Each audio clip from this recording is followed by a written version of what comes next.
Estou desde ontem com um tema no meu coração. Eu quero dividir ele contigo. Quero dividir esse tema contigo. Eu essa semana, quer dizer, ontem particularmente, ficou mais forte. Sexta-feira à noite, nós tivemos um encontro num grupo caseiro, fizemos um jantar, uma confraternização pequenininha, é um grupo pequeno, então uma coisa mais fácil. E aí eu lembrei nesse dia de uma mensagem muito poderosa, que nós podemos esquecer, que muita gente fala, ou que nós já deixamos de falar, ou talvez de crer, de acreditar, né? Tem frases que nós falamos que parecem ser clichê. É assim que se fala, Lu? Vai me ajudando, tira a mão da boca. Parece ser clichê, a gente está sempre falando, né? Eu lembro quando o telefone não era nem colorido e nem tinha internet, mas aí teve uma evolução no telefone celular. E qual foi essa evolução? Foi que a gente podia pegar e botar o nosso nome na frente do telefone. Quem lembra disso? Olha, isso foi uma evolução grande. Tinha uma maneira de você trocar ali na frente e botar o teu nome. Aí personalizou o telefone. E ele era preto e branco. E aí eu botei no meu assim, Jesus te ama. Aí fui criticado por alguns ímpios quando pegavam meu telefone. Como é que eu vou saber que o telefone é teu? Não está teu nome? Pô? Está Jesus te ama. Aí eu sei. Não está meu nome não, mas está minha identidade. Para falar para você, para que você não esqueça nunca, que Jesus ama você. Parece clichê, né? Nos dias de hoje, com tanto tráfego de informação, com tanta gente falando, falar que Jesus ama você, talvez não tenha mais muito efeito na tua vida. Ou talvez você veio aqui hoje e já ouviu muitas vezes isso, mas não acredita nisso. Porque outra coisa é essa. É você crer no amor de Deus em Cristo Jesus por tua vida. É a gente poder crer que Deus nos ama da maneira que nós somos. Que Deus escolheu nos amar, ou melhor dizendo, Ele não tem como não amar, porque Deus é amor. Deus é amor. Ele não tem essa... Nós temos essa prerrogativa de querer amar ou não alguém. Deus não. A essência de Deus é amor. Ele é o amor personificado. Quantos entendem o que eu falo? Amém? Eu queria que você abrisse a tua Bíblia. Tem uma história muito interessante na Bíblia.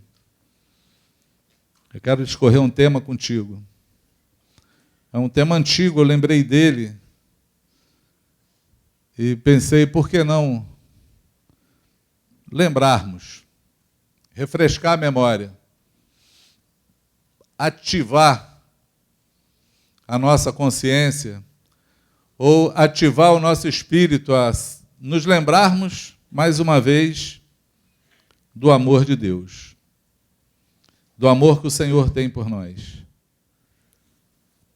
E aí, lá no livro de Crônicas, 2 Crônicas, tem uma história muito interessante que os cronistas deixaram escrito. É 2 Crônicas 32. Nós vamos começar a ler no 24. Eu vou ser bem rápido, espero. Se não for, perdoa.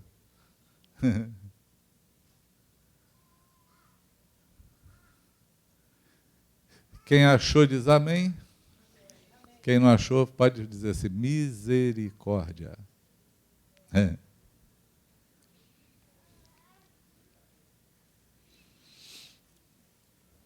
O texto de 2 Crônicas conta a história de um rei que aconteceu um fenômeno muito interessante e que a gente sempre ressalta e lembra das coisas que Deus faz. É 2 Crônicas 32, 24, eu falei, não? Diz assim: naqueles dias adoeceu Ezequias mortalmente. Então orou ao Senhor, que lhe falou e lhe deu um sinal. Mas não correspondeu Ezequias aos benefícios que lhe foram feitos, pois o seu coração se exaltou, pelo que houve ira contra ele, contra Judá e Jerusalém. Ezequias, porém, se humilhou por ter exaltado o seu coração. Ele e os habitantes de Jerusalém, e a ira do Senhor não veio contra ele nos dias de Ezequias. Teve Ezequias riquezas e glórias em grande abundância. Proveu-se de tesourarias para prata, ouro, pedras preciosas, especiarias, escudos e toda a sorte de objetos desejáveis. Também proveu-se de armazéns para a sua colheita de cereal, do vinho, do azeite, e de estrebarias para toda espécie de animais e de redes para o rebanho.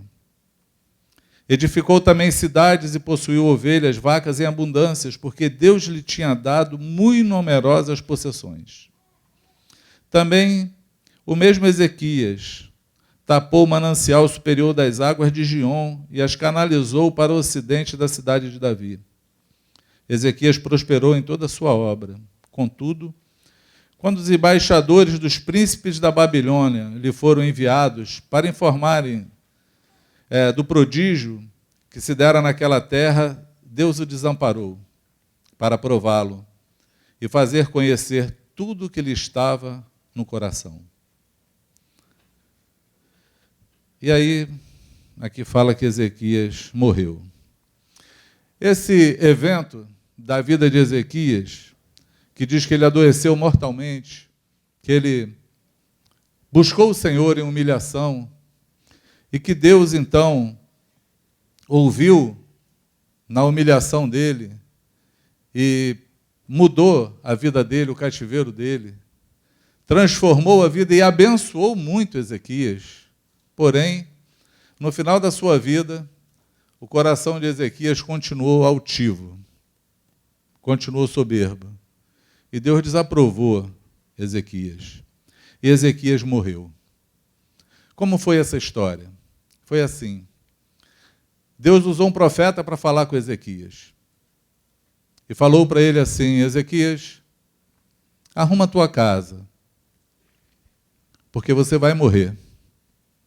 Ele já estava com enfermidade, já estava condenado à morte, na enfermidade de morte. E diz que nessa hora foi a hora que Ezequias se humilhou. Porque quando todos nós nos deparamos com algo que é impossível para nós, o nosso dinheiro, a nossa influência, a nossa sabedoria, a nossa força, as nossas condições humanas ou os nossos jeitinhos para as coisas não vão resolver, a gente sabe que não tem mais jeito. É nessa hora que a gente se humilha diante de Deus. Eu acredito que Ezequias só se deparou com a morte quando o profeta chegou para ele e falou assim: olha, arruma a tua casa porque você vai morrer. Porque talvez ele já estivesse doente, já sabia que a doença dele era mortal, mas ele ainda cria que alguma coisa poderia acontecer, ele não tinha certeza da morte. Até que Deus usa um profeta para falar com ele. Ezequias, arruma a tua casa que você vai morrer. O profeta tem essas missões estranhas. Porque talvez Isaías, que foi o profeta que falou com Ezequias, quisesse ter uma palavra de Deus para chegar lá e orar, animar Ezequias, chamar a cura sobre ele, falar que Deus faz milagre, ele ia fazer um milagre na vida dele. Mas Deus olha para o profeta e fala: não, vai lá e fala para ele que ele vai morrer. Essa é a mensagem que ele precisa ouvir. É tão interessante isso, por quê? Porque nós precisamos ter a mensagem certa para as pessoas certas com aquilo que Deus quer falar. Não são as circunstâncias que nos movem a falar do Senhor. É o Senhor que nos move a falar sobre as circunstâncias. Consegue entender isso? E aí nós temos que entender as circunstâncias e buscar de Deus o porquê que aquilo está acontecendo. Para que você tenha a palavra certa, e o profeta ele é sempre pontual. E essa palavra foi tão impactante na vida de Ezequias, que ele se humilhou diante do Senhor, ele chorou, diz as Escrituras no livro de Reis, 2 Reis, que ele virou para a parede, e ele orou e se humilhou muito diante do Senhor, e o profeta ainda estava indo embora no meio do caminho. E Deus fala com o profeta assim, olha, as circunstâncias mudaram. Volta lá. E fala para Ezequias que eu ouvi a humilhação dele. E eu ouvi a sua oração. E eu vou acrescentar a ele 15 anos de vida. E aí eu acho que aí o profeta volta mais animado agora, né? Devia estar indo embora triste, eu já saí de alguns lugares triste. Eu já me movi para orar por pessoas e saí de lá triste porque Deus me deu certeza de que a história ia ser uma história diferente daquilo que o nosso coração queria ou cria. E eu acho que o profeta aí volta, Isaías mais alegre, e fala assim, Ezequias, Deus ouviu tua oração. Essa que você fez aí enquanto eu estava longe, indo embora. E ele falou que ele vai acrescentar os teus dias 15 anos de vida. É um bônus bom ou ruim? Quem acha aí? É um bom bônus? 15 anos? É um excelente bônus. Isso é enriquecedor ouvir, por quê? Porque isso nos traz algumas verdades que nós precisamos saber. Primeiro, que Deus ouve a nossa oração. Segundo, que Deus conhece o nosso coração, Ele sabe quando estamos humilhados ou não. Terceiro, que Deus define a tua vida, o dia que você vai morrer. Ele é pontual nisso. Ele é dono de todas as coisas. Daniel falando a Nabucodonosor, um rei, que Deus tinha usado como mão de ferro para humilhar Israel, e ele se exaltou muito sobre a vida, e Deus fala com ele assim, você agora vai virar um lobisomem. Vai crescer pelo no teu corpo, vai crescer, as tuas unhas vão ficar grandes, e você vai viver no meio do mato, no meio da relva, como um animal, só para que você saiba de uma coisa, que o céu governa sobre a terra. Não é o homem que governa sobre a terra. O céu governa sobre a terra. E aí o que Isaías, nesse episódio da vida de Ezequias, está falando, é que Deus tem o controle nas suas mãos de todas as coisas. Isso é muito restaurador e desafiador, porque talvez você esteja aqui hoje meio desesperado da tua vida. Eu queria te falar, calma, tenha paciência, porque o Deus que você conhece, o Deus que te trouxe aqui para me ouvir hoje, Ele está sentado no seu alto e sublime trono e governa sobre todas as coisas soberanamente. Amém? Ele é soberano. Ele é soberano. Eu lembrei de uma música, mas sobre a terra, sobre o céu, tu és Senhor, absoluto. É lindo, né? Tu és soberano sobre a terra, sobre o céu, tu és Senhor absoluto. Mas mesmo com essa glória toda, tu se importa comigo. Coisa tremenda. Que amor tremendo é esse, né? E aí o profeta dá de bônus para Ezequias 15 anos, e Ezequias, nesses 15 anos, consegue deixar o seu coração se ensoberbecer de novo. Mas Deus cumpre a sua palavra. Deus deu 15 anos e Deus não é homem para que minta, também não é filho do homem para que se arrependa. Chegou o prazo, morre Ezequias. E nasce seu filho. Na verdade, não. Seu filho já tinha nascido, começa a reinar no seu lugar. Manassés. Estamos no capítulo 33, agora diz assim: tinha Manassés 12 anos de idade, quando começou a reinar, e 55 anos reinou em Jerusalém. Fez o que era mal perante o Senhor, segundo as abominações dos gentios, que o Senhor expulsara das suas possessões de diante dos filhos de Israel. Pois tornou a edificar os altos que Ezequias, seu pai, havia derribado.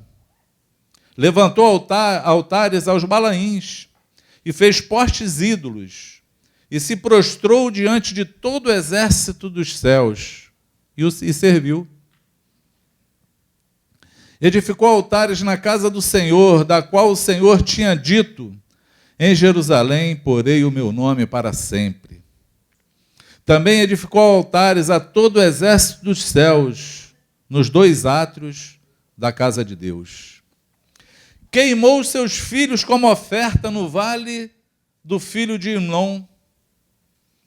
Adivinhava pelas nuvens, era agoreiro, praticava feitiçarias, tratava com necromantes e feiticeiros, e prosseguiu em fazer o que era mal perante o Senhor para o provocar a ira.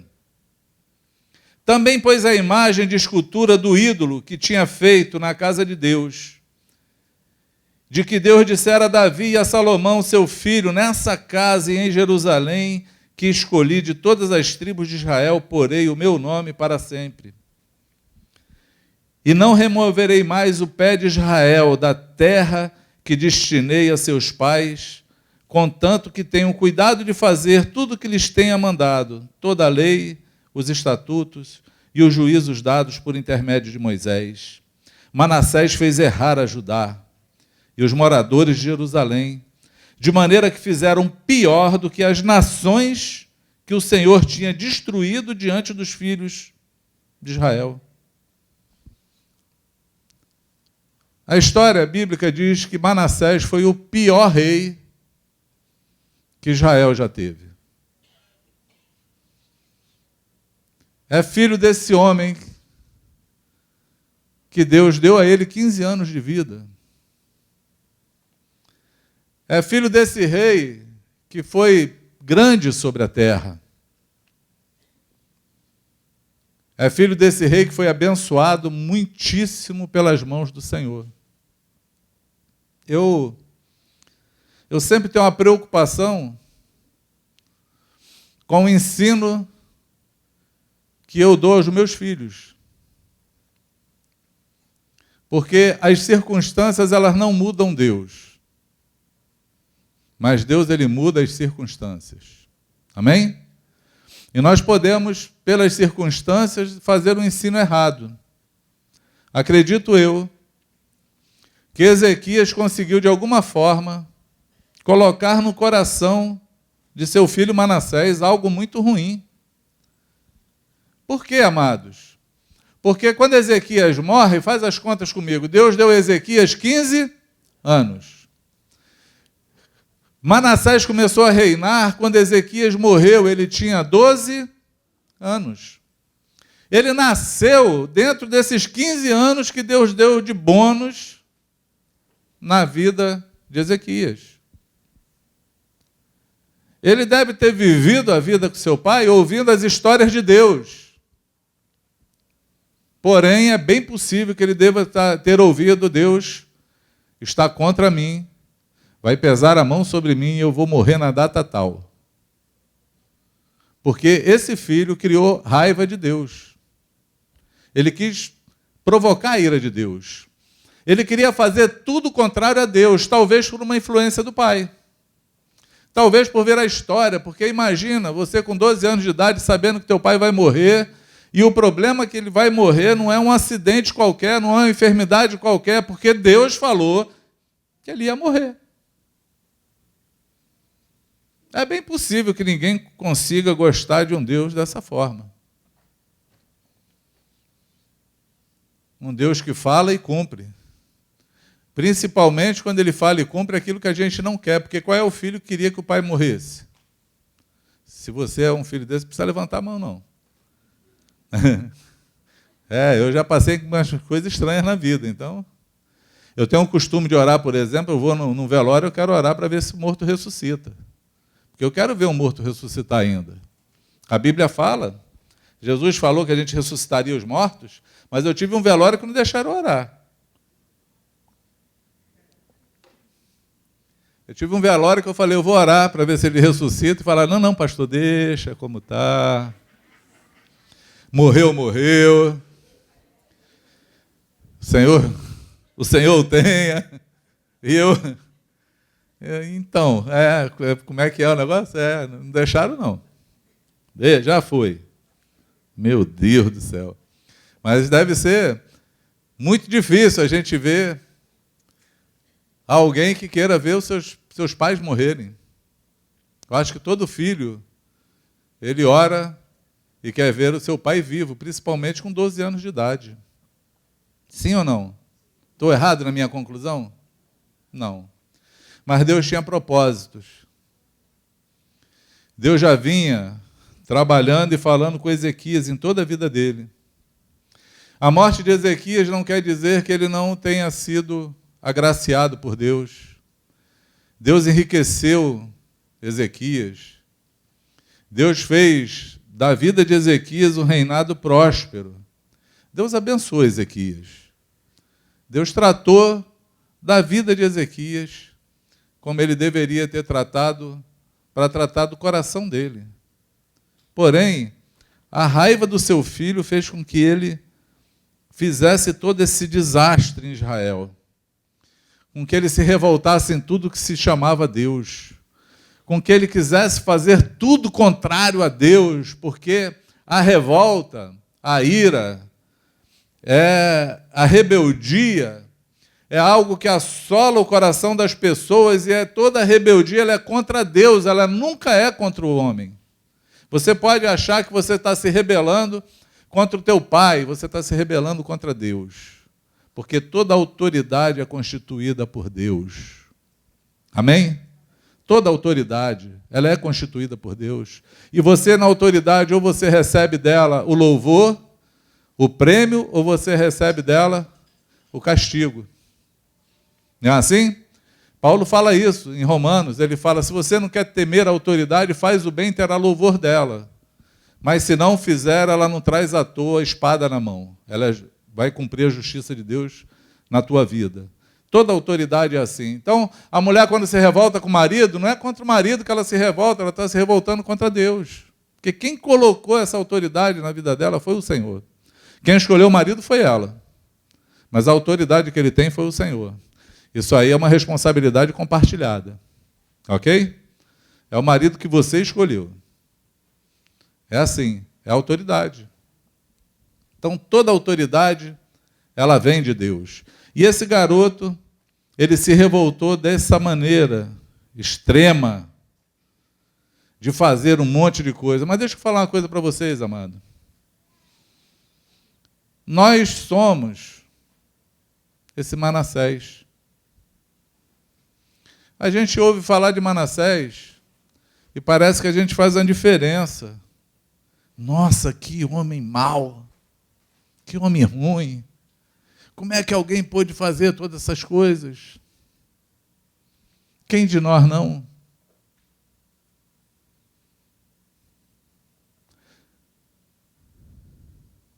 Qualquer um de nós está aqui hoje. Já fizemos, ou somos capazes de fazer coisas piores do que essa. Todos nós transgredimos contra Deus.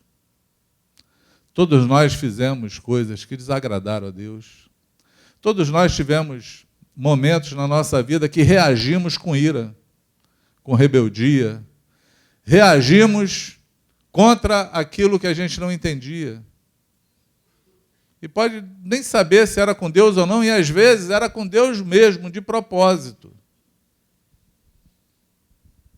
Quantos não cansaram de esperar alguma coisa no Senhor? Quantos não pediram e não receberam, e aí se iraram, se revoltaram?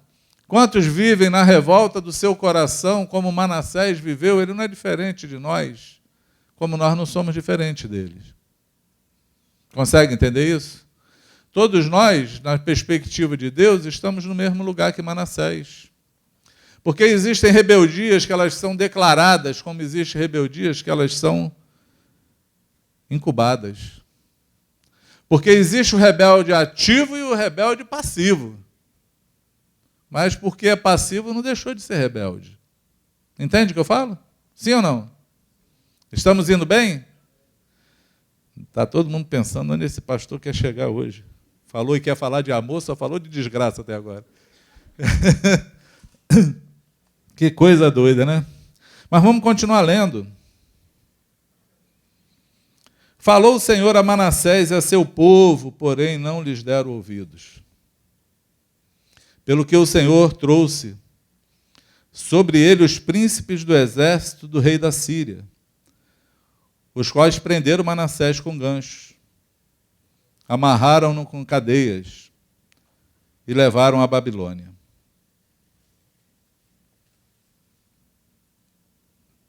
Quando eu falo que o céu governa sobre a terra, a Bíblia sempre me mostra isso. Porque imagina, alguém pode pensar assim, bom, aí os inimigos de Manassés pegou ele. Mas a Bíblia fala assim, trouxe o Senhor os seus inimigos contra ele. Quem trouxe? Deus. Deus trouxe. Porque Deus movimenta a terra, mas ele tem um motivo para fazer isso. Ele quer você. Ele quer a mim. Ele quer cooperar com a gente. O pai, quando quer disciplinar o seu filho, ele chama para conversa, pega a varinha lá e fala, ó, você me desobedeceu, você fez isso errado, isso não é bom. Pum, pum, pum. Ele aprendeu. Deus tem uma varinha também. Deus também disciplina. Deus também busca o melhor. A prisão de Manassés é uma prisão... o exército da Síria, se você for estudar e ler a história, eles eram peritos. Não só na guerra, eles eram peritos em tortura. Por isso que está escrito aqui que eles prenderam Manassés com ganchos. A história diz que Manassés foi preso de cabeça para baixo, pendurado por ganchos, no meio de espinhos. E para onde ele se mexia, um espinho entrava no corpo dele. Não era só uma prisão, era uma tortura escolhida para arrebentar ele. Era o fim da vida de Manassés. Porém,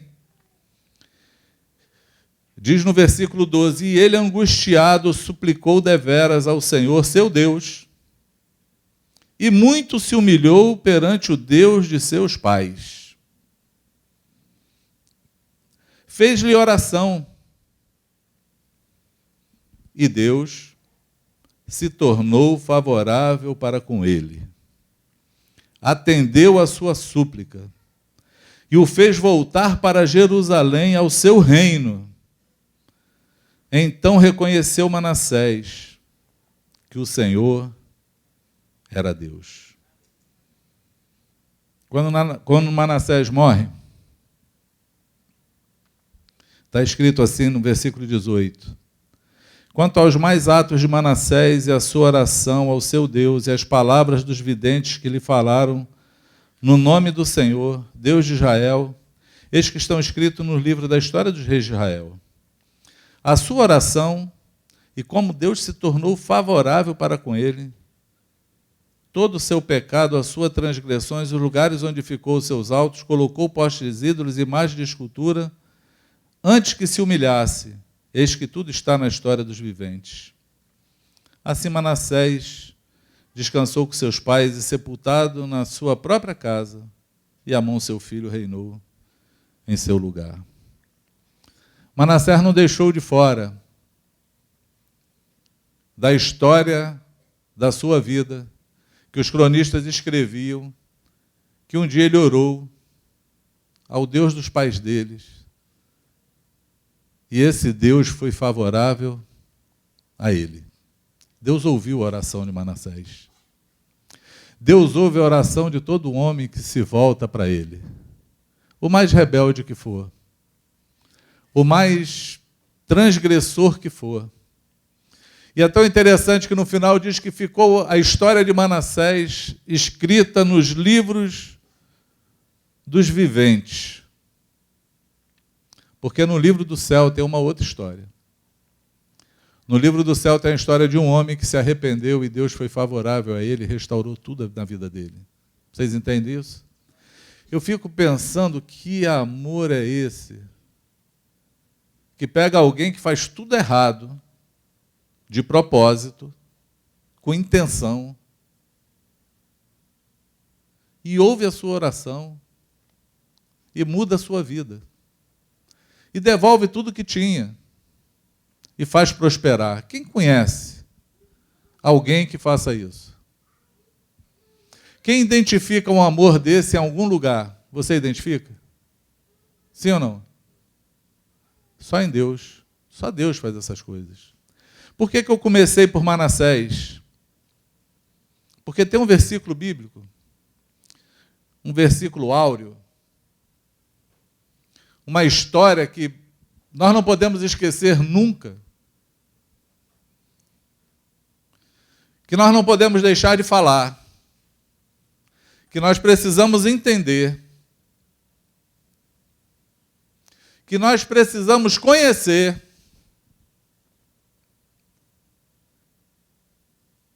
é que Deus amou o mundo de maneira tal que deu o seu único filho para que todo aquele que nele crê não pereça, mas tenha vida eterna. Nós nunca podemos esquecer que Deus enviou Jesus para aqueles Manassés que não sabem o que fazer da vida, para poder resgatá-los. É importante lembrar desse amor, porque no tempo que nós andamos, na convivência com Deus, na experiência que temos com Ele, em algum lugar, nós esquecemos que Ele nos ama.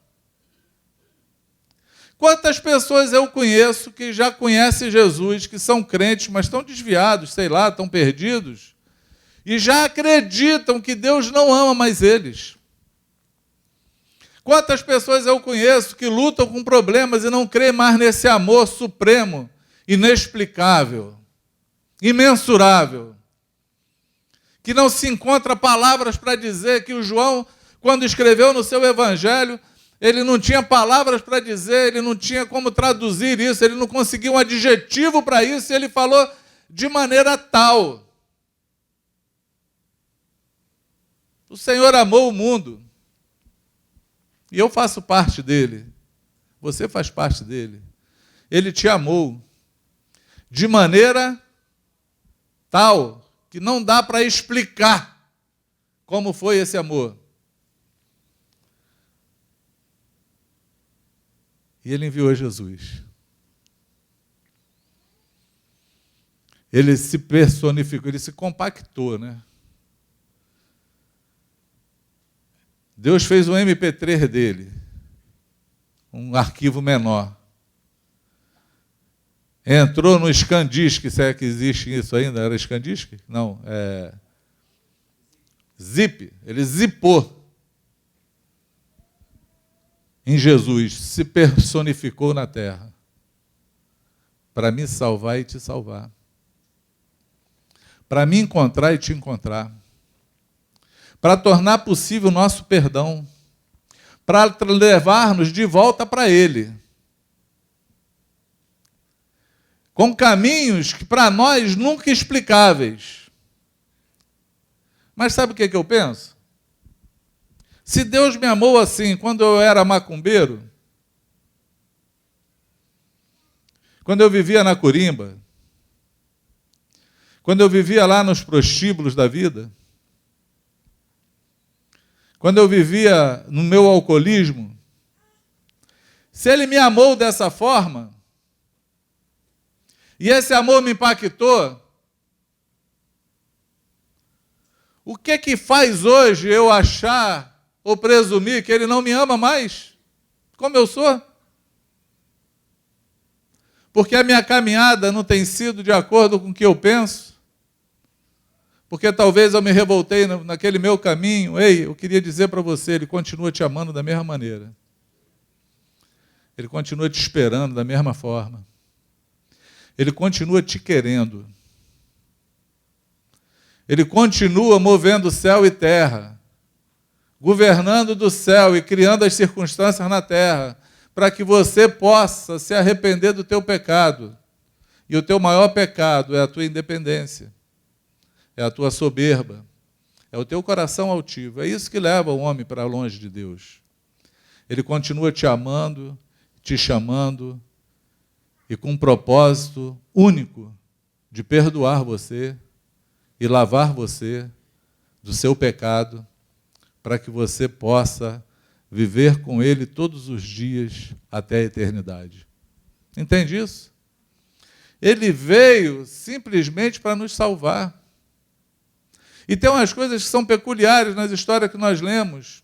É que tanto Ezequias se humilhou e orou quando ele se viu numa situação difícil, Deus ouviu a oração dele, quanto o seu filho, no pior momento, com a vida toda desgraçada, achando que aquela situação da vida dele era para destruir ele. Talvez ele pensasse assim: eu estou aqui porque Deus quer me matar por tudo que eu fiz, porque o salário do que eu fiz é a morte. Mas, pelo contrário, o que Deus queria era salvá-lo. Só queria que ele se levantasse para orar para ele mostrar para ele o quanto ele era bom, o quanto ele era perdoador, o quanto ele era benigno, o quanto ele amava, o quanto ele podia transformar todas as coisas, o quanto ele poderia restaurar tudo que ele tinha e devolver o reino para ele, para que ele prosperasse sobre a sua vida, porque os pensamentos de Deus sobre nós são pensamentos de paz e não de guerra.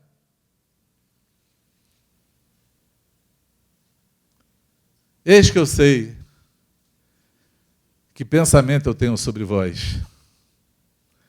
Pensamentos de paz e não de guerra. De te fazer o bem e não o mal. O que Deus quer, amados, é fazer o bem. O que Deus quer é transformar a tua vida. O que Deus quer é demonstrar o amor dele por você. Nós só precisamos chegar no ponto ideal de poder parar e falar assim: Senhor, eu estou arrependido, eu preciso de você. É tudo que Ele quer ouvir dos teus lábios. É tudo que Ele quer ouvir dos meus lábios. Em qualquer situação ou circunstância da vida, que qualquer pessoa se curvar diante do Senhor e o buscar com o coração inteiro, falando assim: tem misericórdia de mim, vai encontrar as mãos do Salvador, do Libertador, daquele que cura, daquele que muda os ditos da vida, daquele que muda a sua própria palavra quando é a respeito da tua vida com algo de mal que vai te acontecer. E ele fala: não, vou fazer o bem. Ele sempre toma por opção o bem. Ele pode ter falado assim: você vai morrer. Quando você se humilha, ele fala: tá bom, vou te dar 15 anos de vida. Vou deixar você viver mais, já que você quer tanto. Ele tem poder para mudar todas as coisas. Não existe maior amor sobre a terra. Não existe, João fala assim, não existe maior que esse, Jesus falando, do que dar a vida pelos seus próprios amigos. Ele deu a vida por nós, amados. Não existe amor maior que esse. Na verdade, eu quero te animar a mergulhar nesse amor. Eu quero te chamar a mergulhar em Jesus. Eu quero te chamar a dar um mergulho nessa graça que o Senhor liberou para a tua vida. Eu quero te chamar a atenção que nós precisamos parar e falar assim: eu preciso de ajuda. Porque Ele está pronto para nos ajudar. O Senhor está de mãos estendidas para todo aquele que o quer como Deus, que espera nele, que precisa dele. Não importa qual tenha sido o teu problema, não importa o que você tenha feito, não importa como é a tua vida, Ele é a fonte inesgotável de vida. Ele pode transformar você. Ele pode perdoar os teus pecados. Ele pode mudar a tua vida. Ele pode te dar uma nova vida. Ele pode te colocar num outro plano de vida que você nunca viveu na vida, espiritualmente. Consegue entender isso? Esse amor é um amor constrangedor, ele é um amor inexplicável. Mas eu quero falar para a igreja que está aqui, amados, nós precisamos falar desse amor. Nós precisamos transbordar esse amor. Nós precisamos viver esse amor com total entendimento e clareza de vida. Quantos entendem o que eu falo? Amém? Amém? Compreende mesmo? Eu não sei se eu consegui. Eu não sei se eu consegui explicar para vocês desse amor. Mas não existe algo mais impactante. Não existe algo mais real do que esse amor de Deus. Não existe. Não existe uma mensagem mais fidedigna do que você olhar para alguém e falar assim: Jesus ama você. Porque Ele ama. Ele é amor. Jesus quer transformar a tua vida. E Ele quer. Ele pode transformar. Eu não sei quais são as lutas que você está vivendo. Pode ser a pior que for. Ele pode transformar a tua luta. Ele pode cessar a guerra. Ele pode mudar o teu cativeiro. Ele tem poder para todas as coisas. Ele pode te abençoar de maneira que você nunca imaginou na vida. E eu não estou aqui vendendo bênção, falando de uma graça barata, não. Eu estou falando de um Deus que a sua essência é amor. E Ele se move para todo aquele que o busca. Amém? Ele ouve qualquer oração de qualquer coração arrependido. Qualquer um que se chega diante do Senhor e fala assim: Senhor, eu preciso de Ti. Ele estende a mão para fazer milagres sobre a tua vida. Os teus inimigos podem ter te prendido, você pode estar escravo de qualquer coisa, como Manassés estava, pendurado de cabeça para baixo, no meio de espinho, pendurado por gancho, achando que a tua vida acabou por conta do mal que você fez e que Deus está com raiva de você, irado, e na hora que você falar com Ele, Ele vai ouvir a tua oração e vai dizer: eu vou mudar o teu cativeiro. Diz os historiadores que a única coisa que Manassés quis que ficasse escrito na sua vida, nos livros, foi que um dia ele orou ao Deus do pai dele. E esse Deus foi favorável a ele. Porque ele achava que ele brigava com esse Deus, que ele era contra Deus e Deus era contra ele. Ele descobriu que, na verdade, Deus era amigo dele. E ele reconheceu que ele era Deus. O reconhecimento de quem é Deus não é pela vara de Deus, não é pela ira de Deus. Deus nos chamou para reconhecer quem é Ele pelo amor dEle. Porque Deus amou o mundo de tal maneira que deu seu único Filho para que todo aquele que nele crê não pereça, mas tenha a vida eterna. O que Ele oferece é uma eternidade com Ele. Ele deu o Filho, Ele pagou, Ele deu o sacrifício por você, por mim.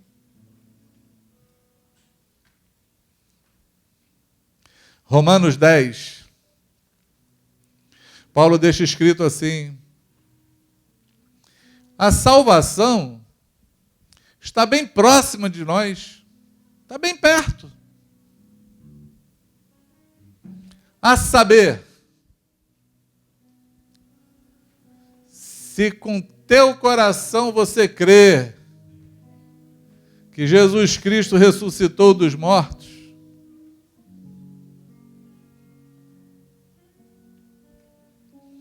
e se com a tua boca tu confessar que Ele é Senhor, serás salvo. Porque com o coração se crê e com a boca se faz confissão para a salvação.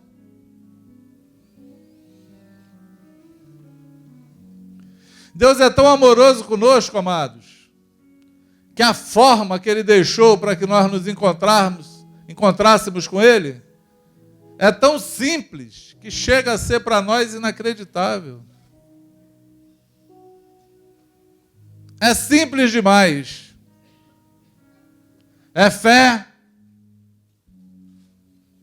Fé no coração.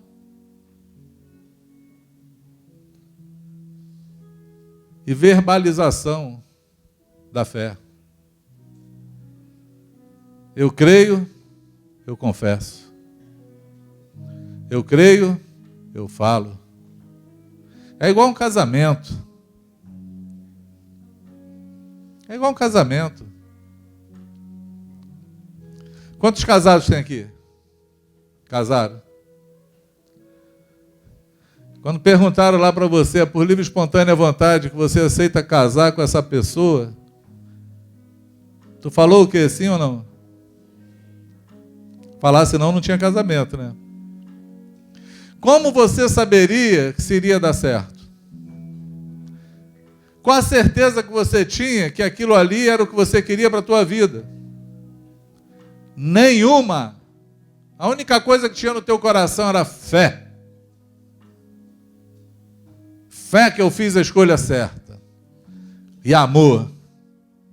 Essa é a pessoa que eu vou passar o final da minha vida.